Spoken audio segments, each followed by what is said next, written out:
안녕하세요. 대한불보정사 수연스님입니다. 법화경강의 제213회 페이지 169쪽 제22 조류품 계속해서 같이 공부하겠습니다. 아프 열의 신명품은 상행은 등 땅에서 솟아나온 본화의 보살들에게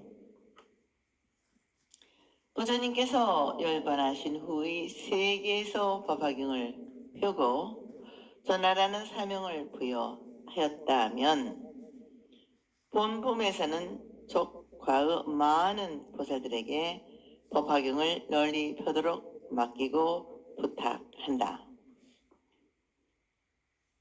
부처님께서 거룩한 신통력을 나타내시어 믿고 맡기신다는 뜻으로 모든 보살들의 이마를 어루만지시면서 내가 헤아릴 수 없는 오랜 세월 동안 수행하여 얻은 한옥다라 삼박삼보리의 가르침인 이 거룩한 법화경을 후세에 길이 전하도록 맡기고 부탁한다. 일심으로 이 가르침을 설하고 널리 유포하여 많은 중생들의 참된 이익이 되게 하라고 하신다. 보살들은 이 말씀을 듣고 세존께서 본분하신 것 같이 모두 받들어 행하겠습니다. 그러하오니 세존이시여 원하건대 염려하지 마옵소서 하면서 부처님의 말씀대로 받들어 행하겠다고 굳게 맹세한다. 부처님께서는 일대사를 모두에게 부탁하시고 지방세계로부터 오신 모든 분신물을 각기 본국으로 돌아가게 하시니 다보불 탑도 본래의 자리로 돌아가 본래와 같아진다고 하는 내용이다. 여기서 법화경의 본문이 끝이 나고 다시 현실의 족문으로 들어오게 되는데 호공에서 법회가 끝이 나고 다시 영취산의 지상으로 장소가 옮겨지게 되는 것이다.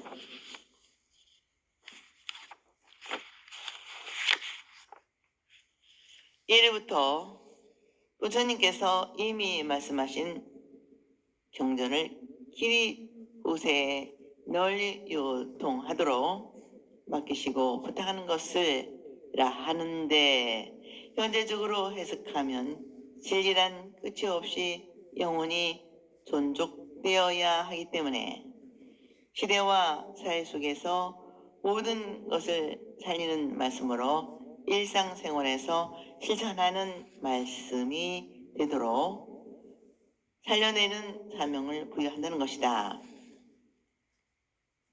이 부촉을 두 가지로 나누어 본화의 보살에게 위축하는 것을 별부촉이라 하는데 본화의 보살이 말법 시대에 다른 것이 섞이지 않는 순수한 본문을 중심으로 한 법화경을 설하고 족과의 보살에게 위축한 것은 총부촉이라 하여 족과와 보살은 상법 시대에 부처님의 지혜를 구하는 사람에게는 정문을 중심으로 한 법화경을 설하고 법화경을 설해도 믿지 못하는 사람에게는 법화경 이외의 다른 경전을 설해야 한다고 한다. 한 가지 더 첨가해서 말씀드린 것은 모든 경전은 서론, 본론, 결론의 순서로 조직되어 결론인 유통분에서 후세에 널리 전하기 위하여 제자에게 의촉 성격하는 주류가 있는 것이 통상적인 예이나 이 묘보 연화경에는 마지막이 아닌 중간에 주류품이 있다는 것이 특징이며 자연스럽지 못한다. 이 묘보 연화경 외에 정법 화경이나 촌불 묘법 화경에서 주류법이 최후 맨 끝에 자리하고 있다.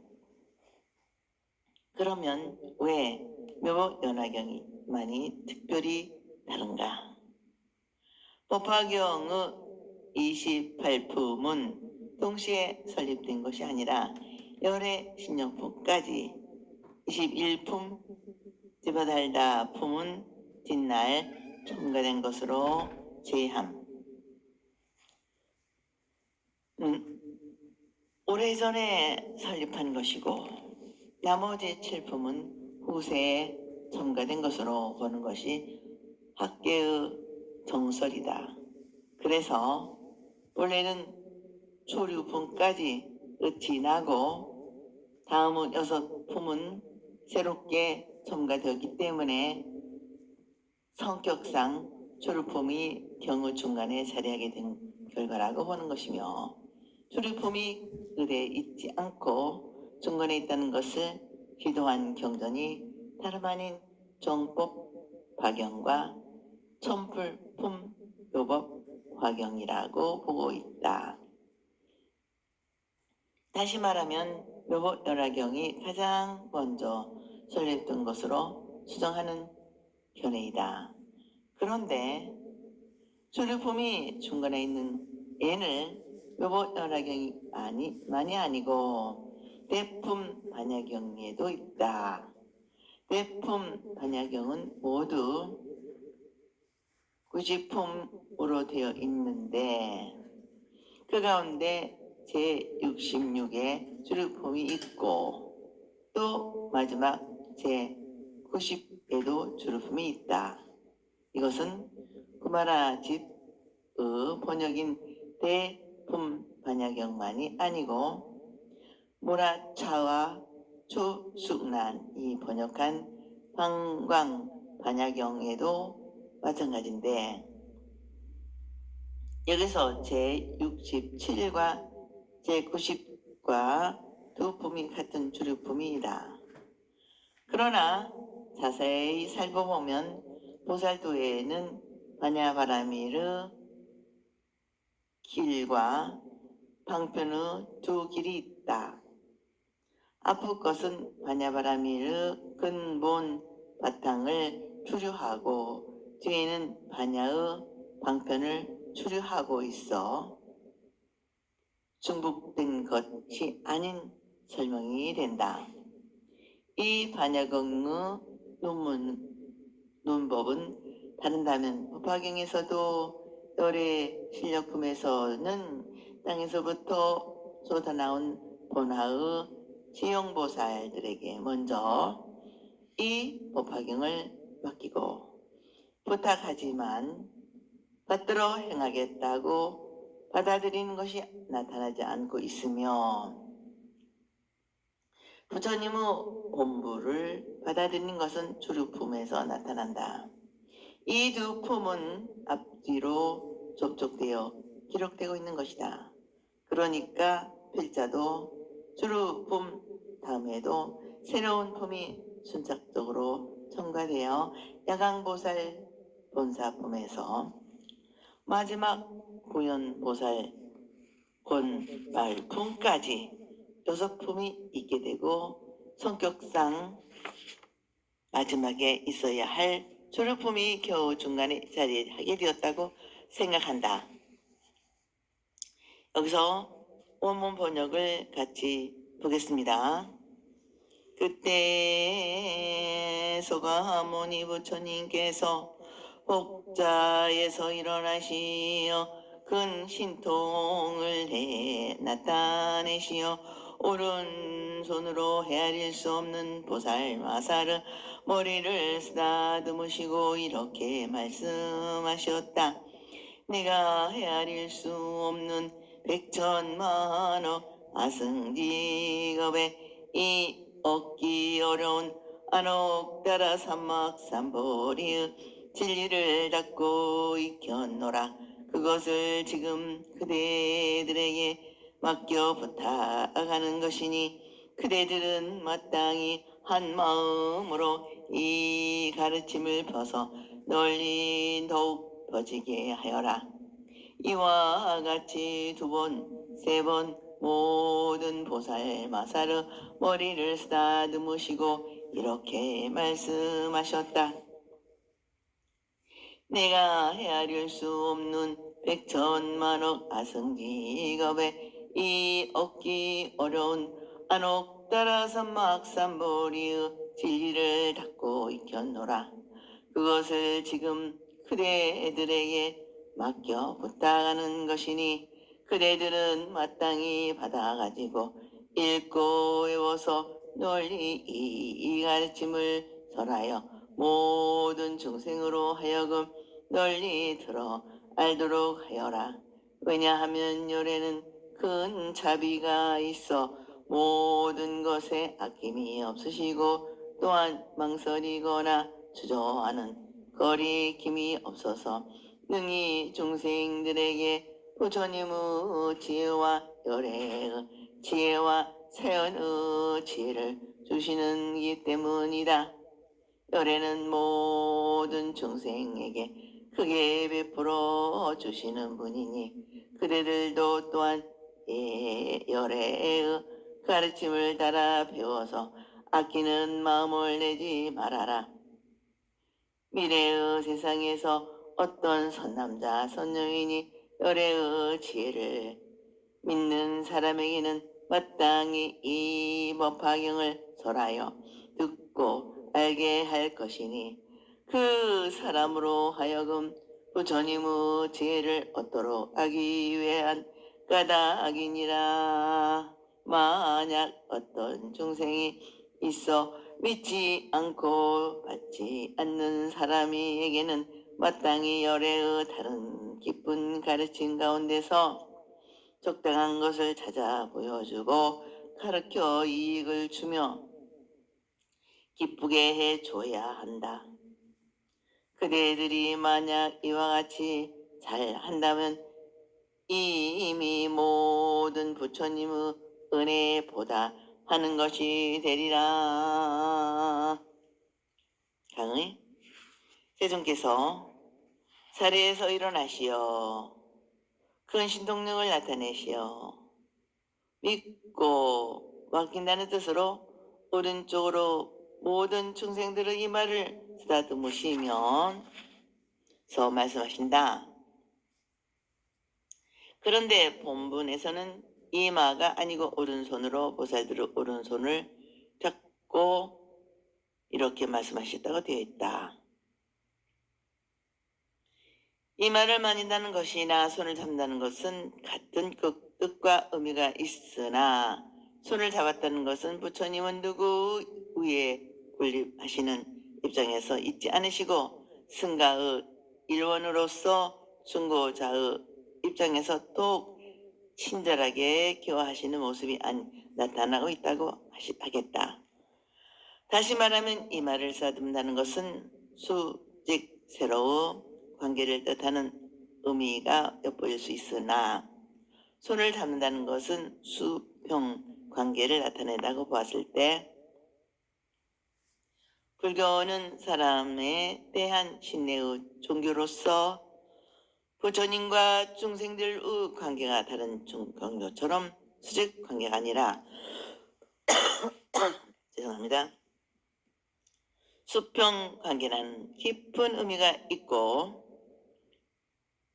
부처님의 말씀은 목적의 언어가 아니라 깨달음으로 향하게 하는 길을 안내하는 진리의 언어로서 나누어 줌으로써 공유한다는 부처님의 인간적 모습을 손과 손을 잡았음으로써 아주 따뜻한 인간의 체온으로 전달하는 것이라 하겠다. 부처님께서는 이 세상과 모든 중생을 부처님의 가르침으로 모두 구하겠다는 대승의 마음을 낸 보살들의 머리를 쓰다듬으면서 오른손을 잡고 나는 오랜 세월 동안 닦고 익혀 부처님의 깨달음의 제인 안옥다라 삼박삼보리를 완성하였다.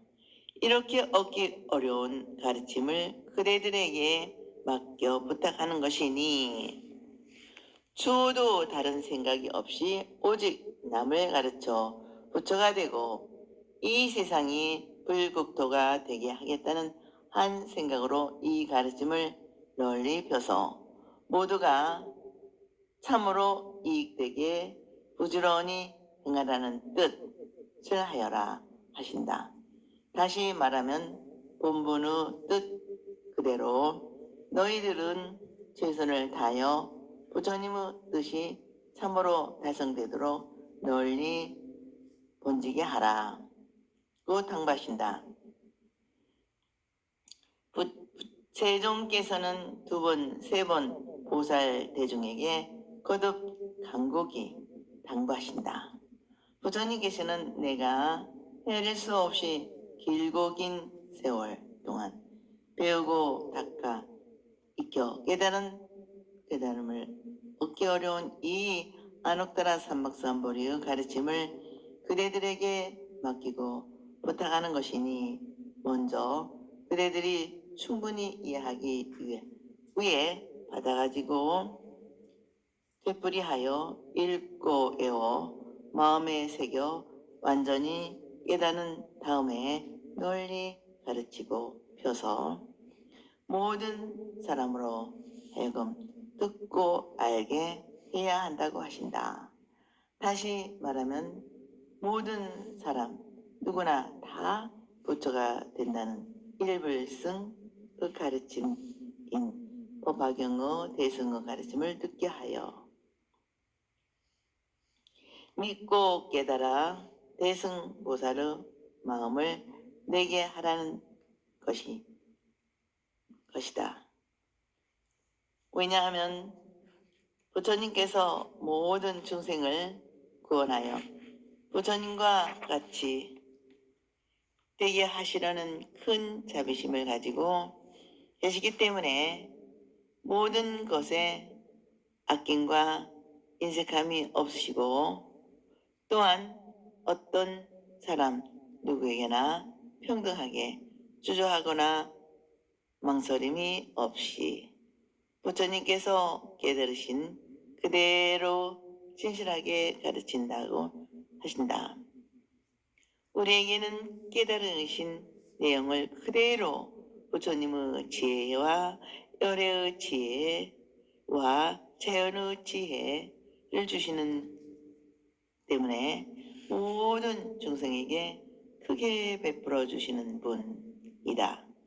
그러니 그대들도 부처님의 마음으로 열애의 가르침을 따라 배워서 마음속에 아끼는 사람이나 인색한 마음을 품지 말고 열애의 지견과 좋은 방편으로 가르쳐야 한다고 하신다.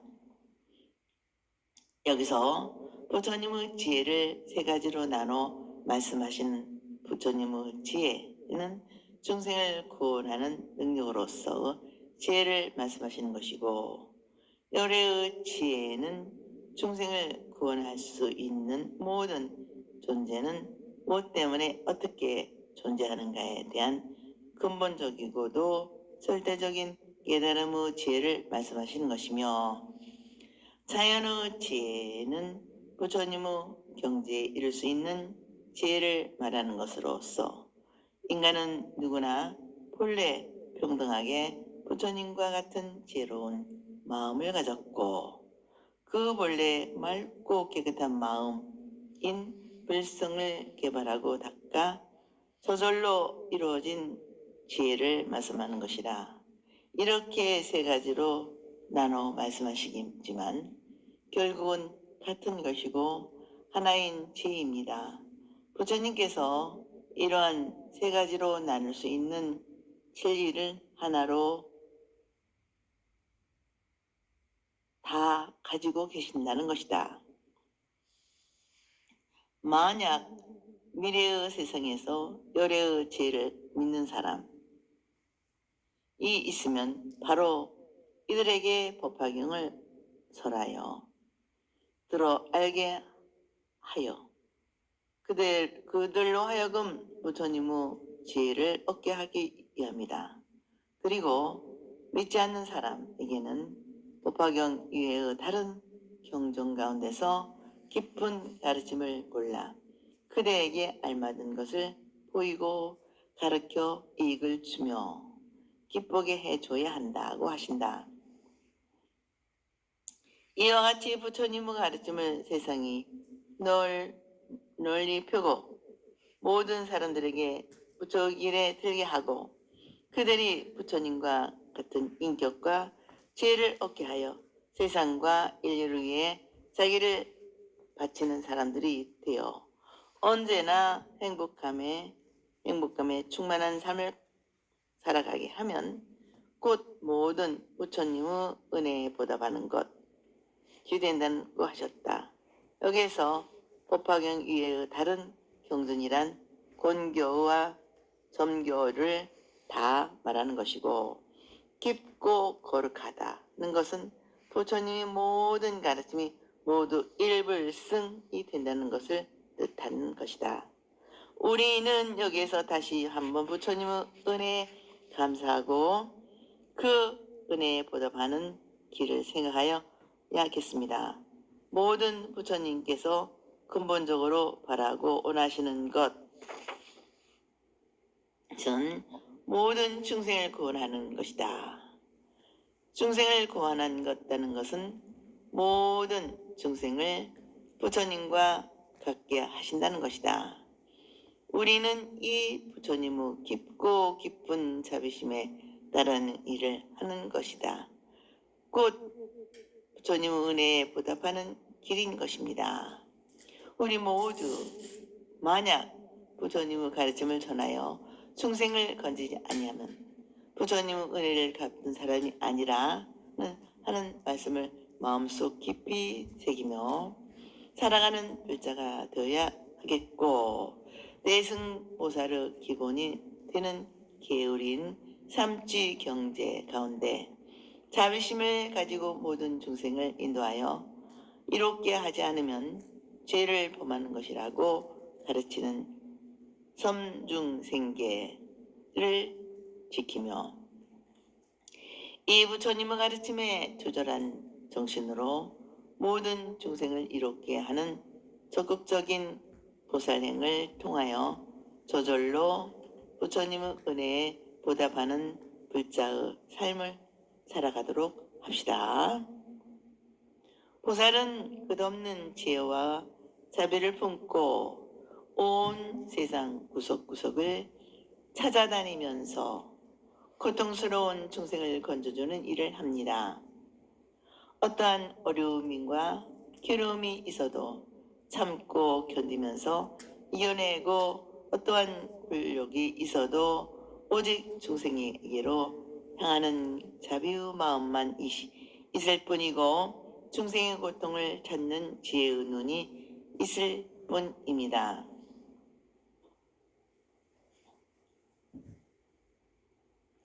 원문 번역을 같이 해보겠습니다.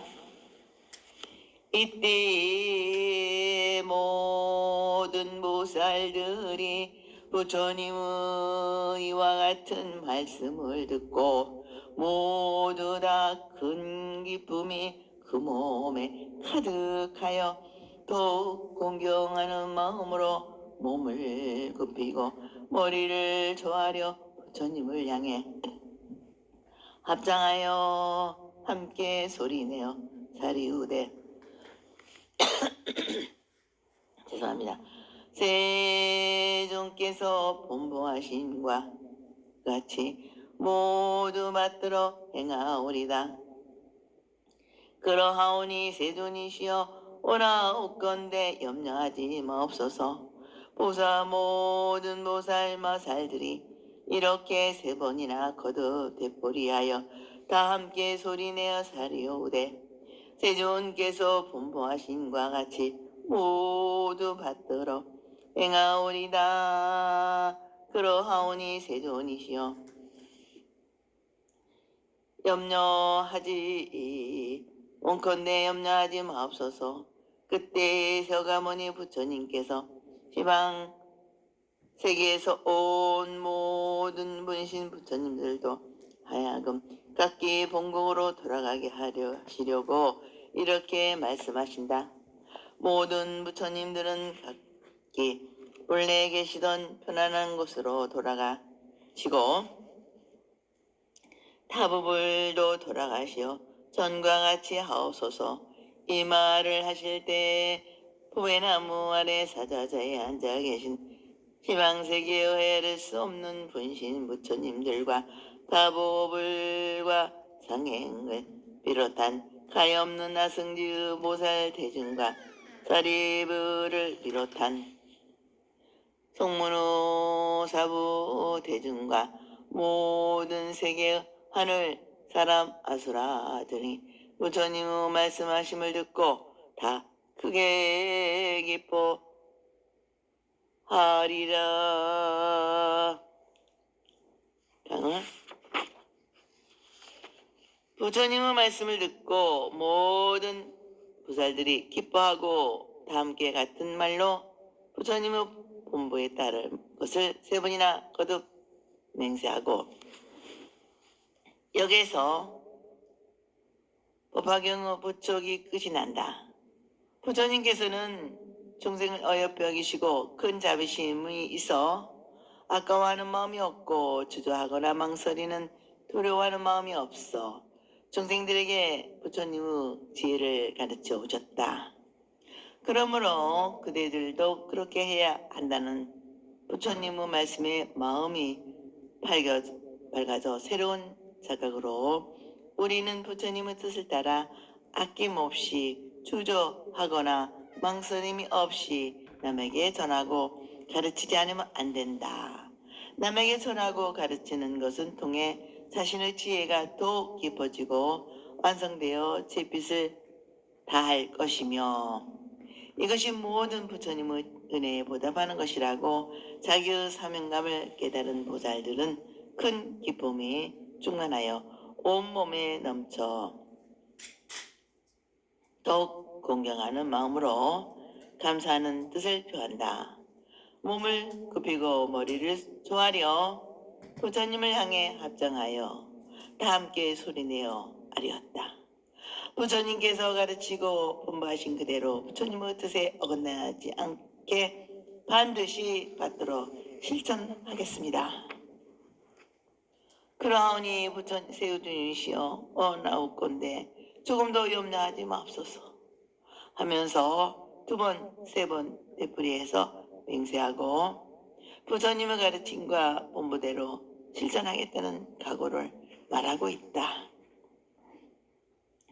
이 보살들의 맹세를 들으시고 부처님께서는 그들의 의해 오는 세상에서 부처님의 뜻으로 존중될 것임을 확실히 믿으시고 이 법화경이 진실임을 증명하기 위해 지금 법문을 하고 계신 영축산에 모여 온 분신 부처님들을 각기 본래 계시던 곳으로 돌아가실 것을 권하신다.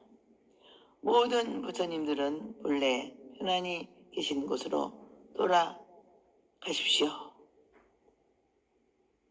타부 부르 탑도 본래대로 되돌아가십시오.